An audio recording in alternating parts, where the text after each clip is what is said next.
going to talk about for sale by owners. So obviously it is what it sounds like. If you don't know what that is, you might have been living under a rock. That is when you don't use a realtor in order to sell your house. So I'm going to talk about the actual numbers according to the National Association of Realtors. Obviously they would be biased, so they use a third party to give them the statistics, and you can read all about it. If you want the source, just DM me. I'll just send you the right stats so you know that I'm not lying. So the National Association of Realtors gives these stats kind of to show like, hey, using a realtor is beneficial. We cost money for a reason. And in the state of Florida and in most places, the sellers pay the agent's commission, not just to list the home, but they also pay the buyer's agent's commission. So when you're using me to buy, you don't pay anything, which is great because the seller will. But when you sell, you do have to pay because you're the one trying to market your property and get people to come in. You don't have to pay to go to Publix, you only pay for the product. But kind of built into the price is the cost of the bag, you know, all the little things that they do. Publix is a little more expensive because they give you great customer service and they have a lot of business. So we're gonna talk about why some people choose not to. Some people think that they're gonna save money by doing for sale by owner, and I'm gonna show you why that is a myth. Another myth is that because it's a seller's market that you're gonna have an easy time selling your house. And we'll talk about why that's a myth, but let's just jump into the stats, okay? So how many people actually do for sale by owner? About 8% of the houses sold in the United States, this is just the US, about 8% of them are for sale by owner. It's not a huge number, for good reason, so you have to look at that too. That's a clear indicator that, 92% of the population are idiots selling their houses. They're not stupid for using an agent. There's a reason people do it. There's a reason a lot of people don't grow their own vegetables because it's a lot of work and it's really hard.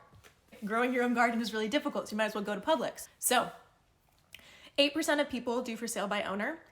The median price that the for sale by owners, I'm gonna call them FSBOs, that's what we call them in the industry, so if you hear me say that, that's what that is. The median price for a sold FSBO is $217,900. Remember that number, 217, right? So about 218. We'll even give it another $100. 218 is the median, which is what the best stat is to go off of, 218. Now, while using an agent, the median home sale is $295,000. So a lot of people say, well, yeah, but that's all the fees that you have an agent. Well, I calculated what I've seen as like the higher end of the average right now for commissions that are offered. So I didn't use the low, I didn't use a crazy amount. Like I use what I see typically, what I ask for my clients. So I deducted the amount of commission for both my cost as a listing agent and the buyer's agent. So all the commission that you could possibly pay, I deducted that amount, and with an agent, you still sell your house at $277,300. Do you remember what the FSBO sold for? $218.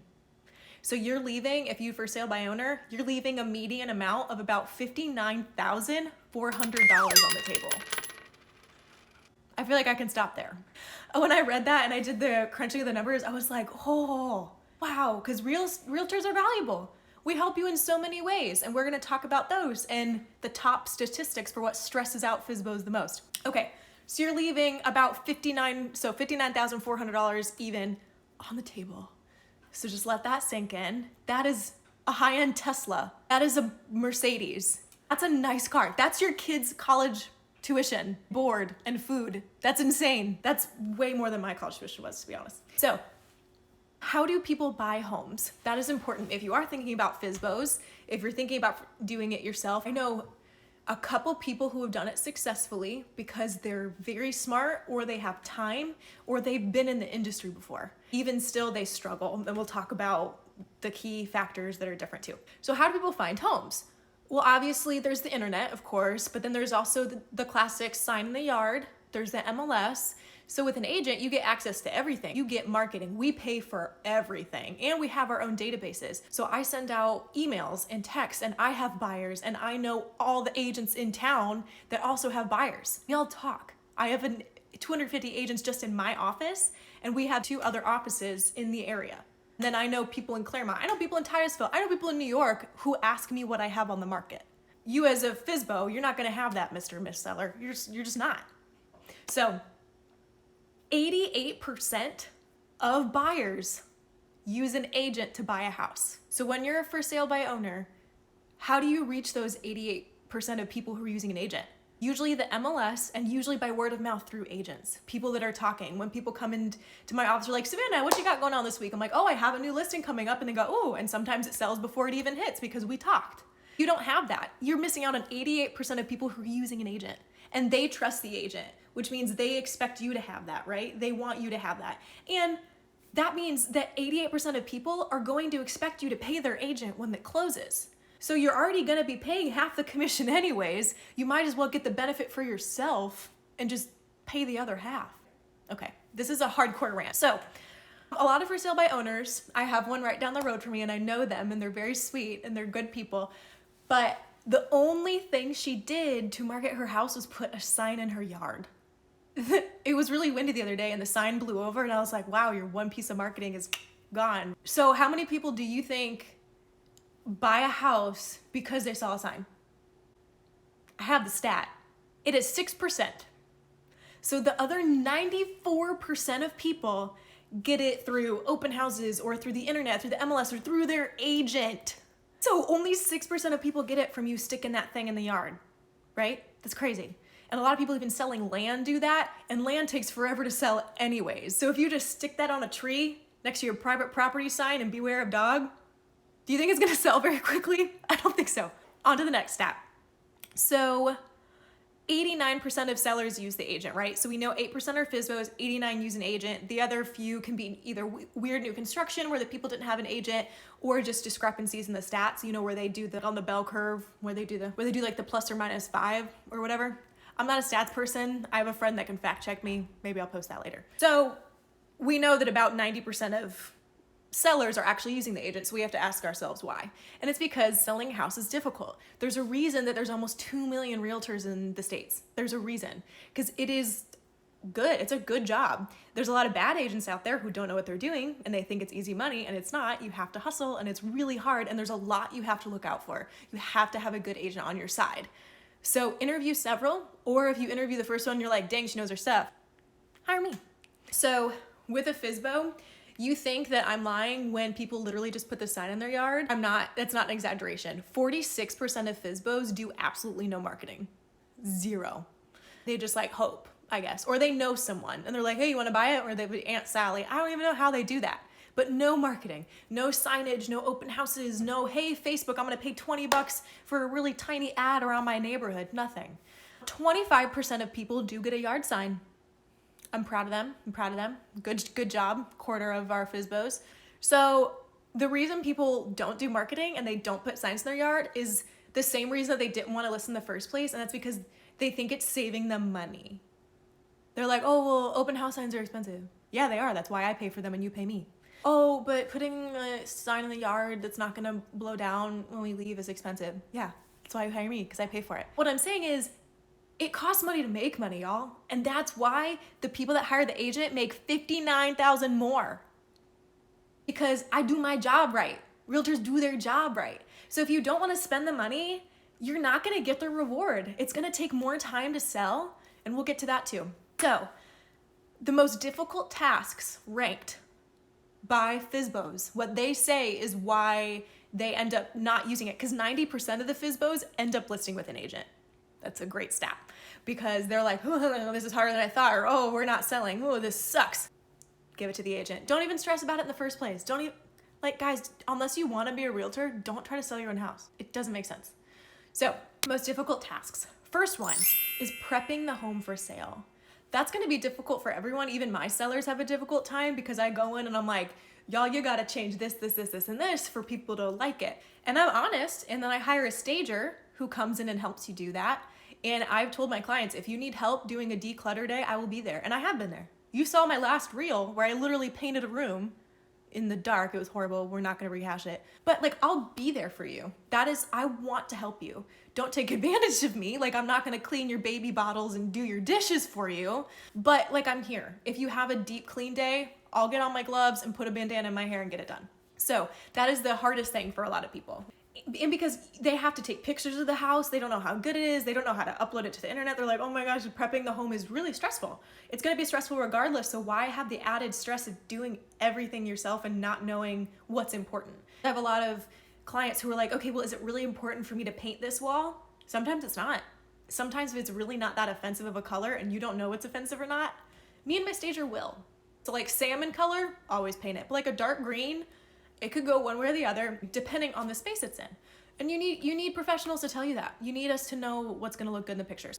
Okay, this is a long one. So the second thing is what I think would be the hardest for me if I didn't know my stuff, would be understanding and doing the paperwork involved.